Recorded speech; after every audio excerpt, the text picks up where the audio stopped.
Educação e cultura, saúde e trabalho com espiritualidade. Por isso estamos na política de Deus, em plena revolução mundial dos espíritos. Por que nascemos? Por que vivemos? Por que sofremos? Por que nos alegramos? Porque um dia morreremos, o corpo, né? E voltaremos, e a reencarnação é uma realidade.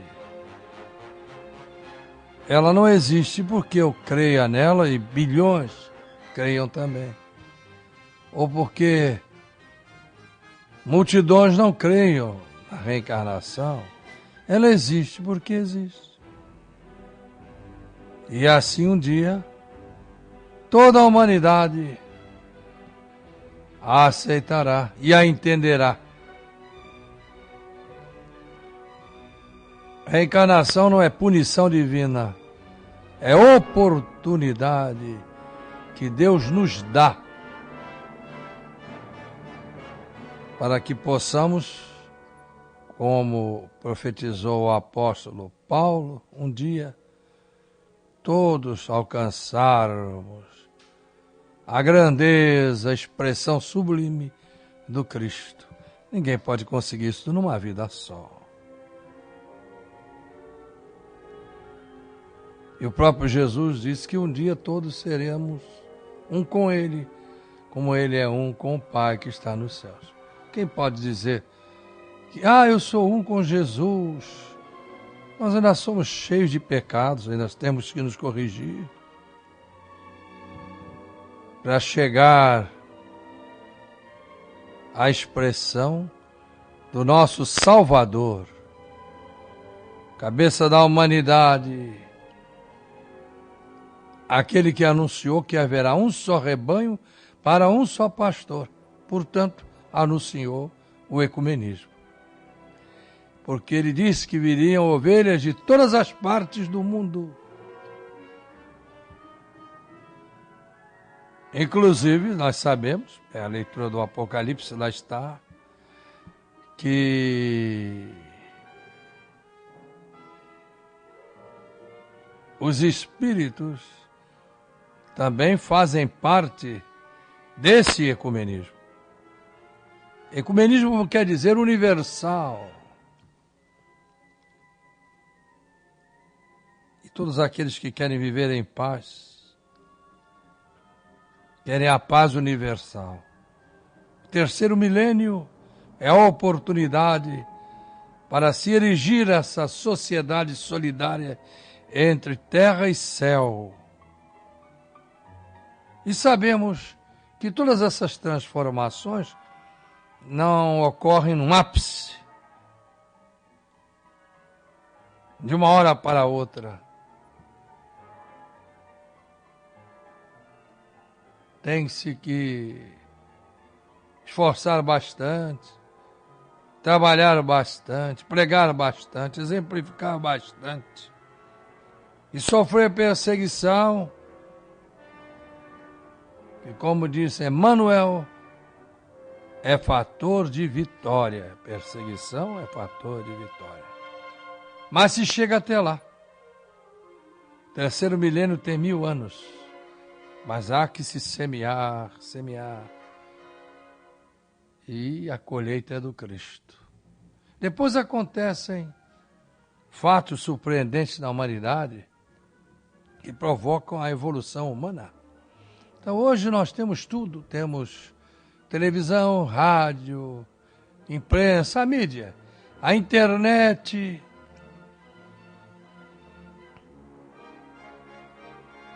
Por quê? Essa apresentação da humanidade, do espaço, os espíritos, aos homens que vivem na Terra, homens e mulheres, é claro, que também são espíritos, não poderia sofrer o apressamento propiciado pela internet. É Jesus quem comanda essas coisas todas. Bom, capítulo 10, eu estou aqui com No Mundo Maior, de André Luiz. Se puder contar com a inspiração dele, agradecemos bastante. Na Psicografia de Chico Xavier. Vamos ler alguns trechos apenas do livro, porque é preciso que a humanidade aprenda. Os mortos não morrem, continuam vivinhos da Silva, como se dizia antigamente. Esse capítulo 10 é muito importante, esse que eu vou apresentar. O 11, o 17, aqui é dolorosa perda. O 11 fala sobre sexo, o 17 no limiar das cavernas. Ali muita gente vai aprender no limiar das cavernas como ocorre aqueles que não concretizam a lei divina em seus corações, lei de amor, enquanto na terra. Ah, como é que é do outro lado, hein, irmão Paiva? É da maneira que nos comportarmos do lado de cá. Lá, continentes, civilizações, o mundo estuda o universo.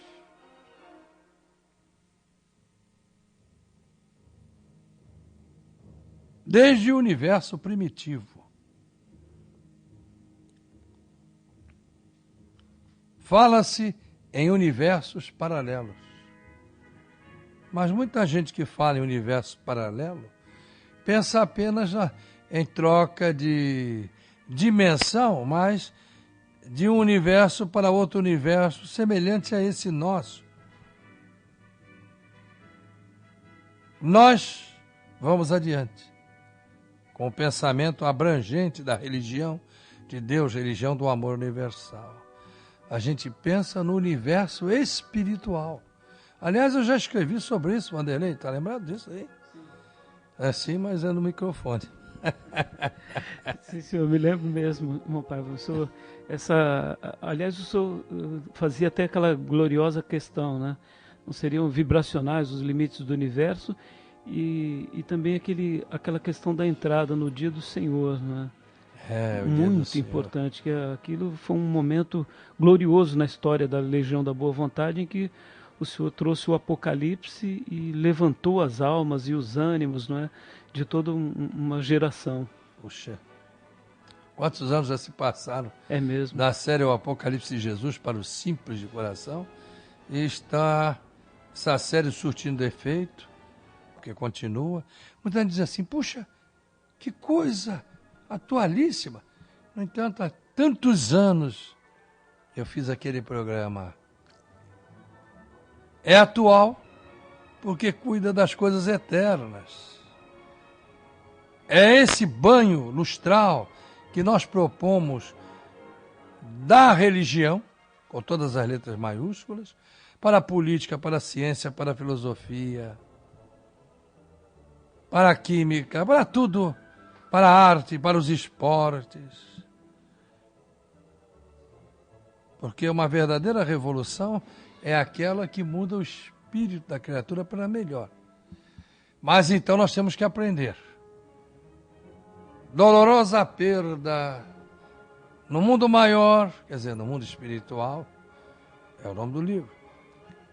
Capítulo 10, Espírito André Luiz, Psicografia Chico Xavier.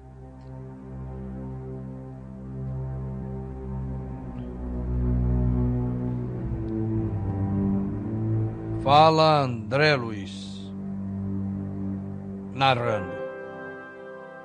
Dentro da noite, defrontamos com aflito coração materno.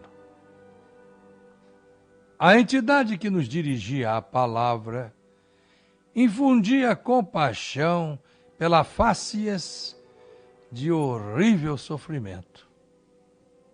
Ah, mas a vida está tão ruim, o senhor vai falar em horrível sofrimento? Mas é para você aprender a não cair nessa situação e saber livrar-se dela, portanto, e impedir que muitos cheguem a esse sofrimento horrível que nós vamos ver que se trata na apresentação do relato do velho André Luiz. Calderaro! Calderaro! Rogou ansiosa aquela entidade. Ampara minha filha, minha desventurada filha. Teria piorado? Inquiriu o instrutor, evidenciando o conhecimento da situação. André Luiz não sabia do que se tratava, mas Calderaro estava por dentro. E nós vamos ficar também. Muito, piorou muito. Gemeram os trementes lábios da mãe aflita, que prosseguiu. Observo que ela enlouqueceu de todo. Então, ela já perdeu a grande oportunidade? Ainda não, informou a interlocutora, mas encontra-se à beira do extremo desastre. Prometeu, então, o orientador correr à doente em breves minutos e voltamos à intimidade. Interessando-me no assunto, o atencioso assistente do mundo espiritual sumariou o fato. André Luiz está no mundo espiritual, contando o que se passa lá. E, na Terra, há uma interação entre céu e terra. Leia a abrangência do Templo da Boa Vontade que você vai entender bem. Leiam os livros da religião de Deus. Mas, prosseguindo, vai explicar aqui o Calderaro a André Luiz. Trata-se de lamentável ocorrência, na qual figuram a leviandade e o ódio como elementos perversores. A irmã, que se despediu há momentos, deixou uma filha na crosta planetária, quer dizer, sobre a face da Terra, na carne viva, como nós dizemos, né? Há 8 anos. Criada com mimos excessivos, a jovem desenvolveu-se na ignorância do trabalho e da responsabilidade, não obstante pertencer a nobilíssimo quadro social. Filha única, entregue desde muito cedo ao capricho pernicioso, tão logo se achou sem a materna assistência no plano carnal, dominou governantes, subornou criadas, burlou a vigilância paterna e, cercada de facilidades materiais, precipitou-se aos 20 anos nos desvarios da vida mundana. Desprotegida assim pelas circunstâncias, não se preparou convenientemente para enfrentar os problemas do resgate próprio, quer dizer, os compromissos da vida.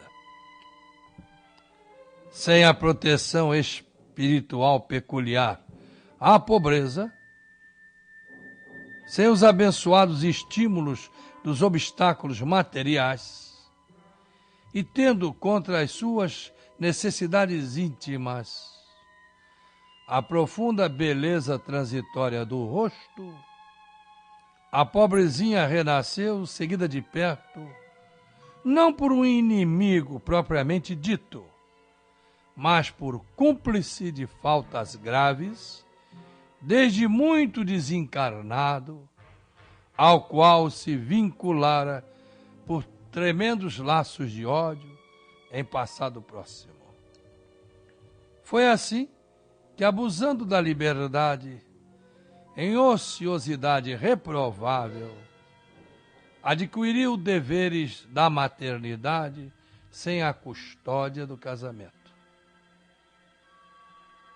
Reconhecendo-se agora nesta situação, aos 25 anos, solteira, rica e prestigiada pelo nome da família, deplora tardiamente os compromissos assumidos e luta com desespero por desfazer-se do filhinho imaturo, o mesmo comparsa do pretérito a que me referi.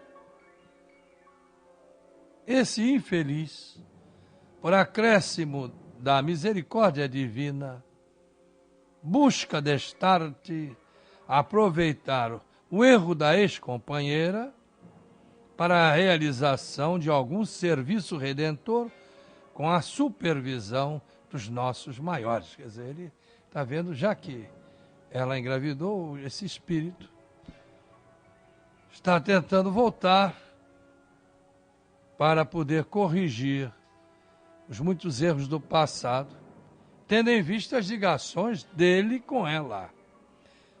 André Luiz explica que quando ela reencarnou, ele invisível a veio acompanhando. Por isso é preciso orar bastante.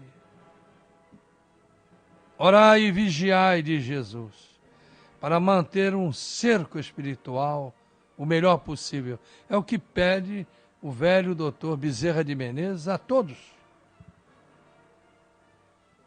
É o que todo mundo deve fazer nos espaços ecumênicos da religião de Deus, no trabalho, na rua, em toda parte, para atrair bons acompanhantes, anjos da guarda, e não espíritos cheios de problemas. Para esses, há a oração, e nós pedimos a proteção divina dos amigos espirituais que fazem parte do Espírito Santo e que no mundo espiritual podem cuidar dessas criaturas. Por isso, estamos aí com a Revolução Mundial dos Espíritos, para vocês aprenderem todas essas coisas. Porque o terceiro milênio é para isso. Pode parecer agora que não, mas ele tem 1000 anos. Para o homem conhecer a sua verdadeira origem é espiritual. E aí tanta coisa mudará para melhor. Mas a natureza não faz de salto, a natureza não dá salto. Alguns vão rapidamente, aprendem, mas outros demoram a aprender. E depois ainda ganham grandes responsabilidades nesse mundo, em vários setores. Se não tem conhecimento espiritual, vão criar situações difíceis para os outros e para si próprios, naturalmente. Mas voltando aqui ao velho André Luiz, ante o espanto que inopinadamente me assaltara, sabendo eu que a reencarnação constitui sempre uma bênção. Vejam, é uma bênção a reencarnação. É uma oportunidade que Deus nos dá, que se concretiza com a ajuda superior. O assistente afiançou, tranquilizando-me. André, Deus é o Pai amoroso e sábio, que sempre nos converte as próprias faltas em remédios amargos que nos curem e fortaleçam. Foi assim que Cecília, agora apareceu o nome da moça aqui, né?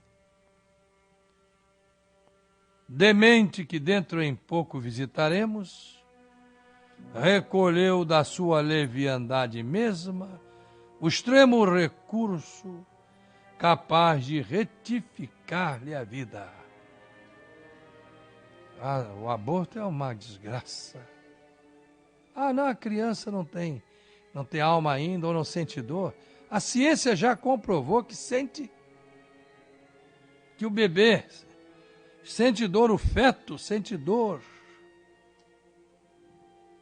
Mas prosseguindo, entretanto, a infortunada criatura reage ferozmente ao socorro divino com uma conduta lastimável e perversa.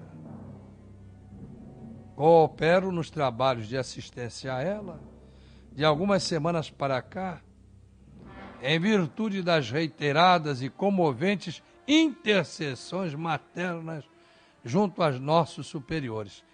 As mães, hein? Sempre as mães.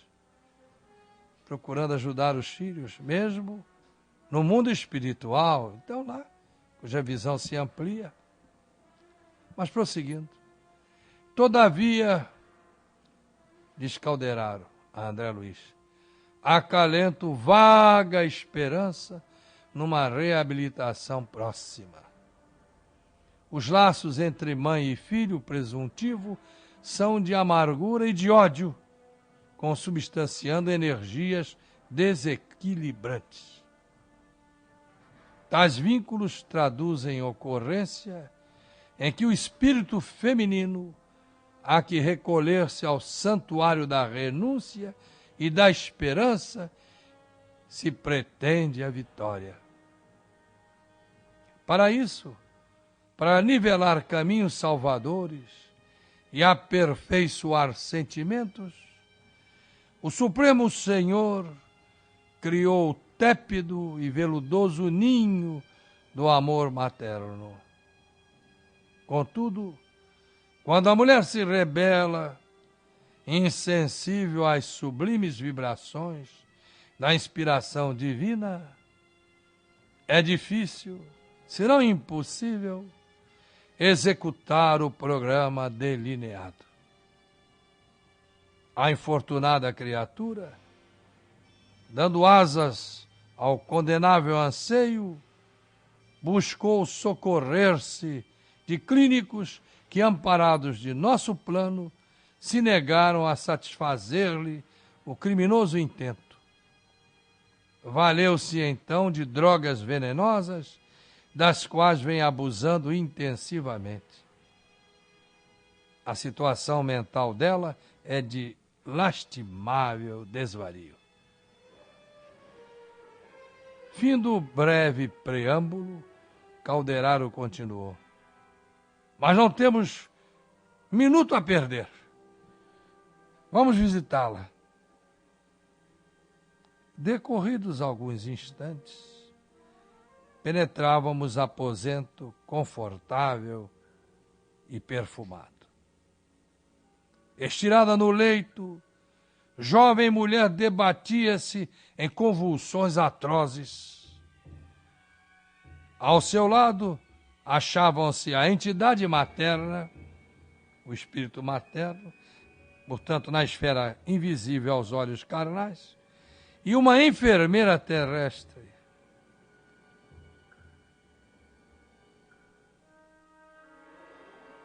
Dessas que, à força de presenciar catástrofes biológicas e dramas morais, se tornam menos sensíveis à dor alheia. É evidente que existem as grandes enfermeiras. Minha mãe foi enfermeira durante dezenas de anos. E quanto bem minha mãe fez. Você está sempre falando da sua mãe. Claro, eu conheço o exemplo dela. Saía de madrugada para socorrer as pessoas. Quantas vezes? De noite. Mas há outras que são insensíveis. Isso acontece em todas as profissões ou vocações humanas. Prosseguindo. A genitora da enferma adiantou-se e informou-nos. A situação é muito grave. Ajudem-na por piedade. Minha presença aqui se limita a impedir o acesso de elementos perturbadores, quer dizer, obsessores, espíritos maus, né? Ou queiram chamar demônios, como quiser, que prosseguem implacáveis em ronda sinistra, quer dizer, cercando o ambiente, tentando uma entrada. Então, orem, façam bem para não dar passagem a esses elementos. Uma vez eu dei um recado do Dr. Bezerra de Menezes para uma determinada pessoa, e ele dizia: aprenda a defender-se espiritualmente. Então, serve para todo mundo. Aprendamos a nos defender espiritualmente. Orai e vigiai, de Jesus. Pratiquemos o bem, só a verdade ficará de pé. E a justiça divina funciona. Sem que nós, muitas vezes, percebamos. Prossegue André Luiz. O assistente, o calderaro, inclinou-se para a doente, calmo e atencioso, e recomendou-me cooperar no exame particular do quadro fisiológico. A paisagem orgânica era das mais comoventes. A compaixão fraterna dispensar-nos-á da triste narrativa referente ao embrião prestes a ser expulso. Circunscrito à tese de medicação, a mentes alucinadas, cabe-nos apenas dizer que a situação da jovem era impressionante e deplorável. Bom, mas nós vamos parar por aqui e no próximo programa nós vamos continuar a mostrar para essa juventude toda, as muitas mulheres e muitos homens, o que se dá no mundo espiritual quando a pessoa pratica o delito do aborto. A solução para tudo quando nos integramos em Deus. Por isso está aí a Revolução Mundial dos Espíritos, para mostrar caminhos novos à humanidade, que ainda sabe pouco dessas questões. Houve muito progresso material, mas o espiritual ainda não corresponde ao avanço tecnológico. Portanto, temos que aprender. Observando a Revolução Mundial dos Espíritos, isso é, tomando conhecimento dessas leis divinas e trabalhando para apresentar à humanidade terrena, à humanidade espiritual e todos os seus ensinamentos. Daí o lema da religião de Deus: educação e cultura, saúde e trabalho com espiritualidade. Deus está presente, viva Jesus, o Cristo estadista que já vem em nossos corações para sempre. Quem confia em Jesus não perde o seu tempo, porque Ele é o grande amigo que não abandona amigo no meio do caminho.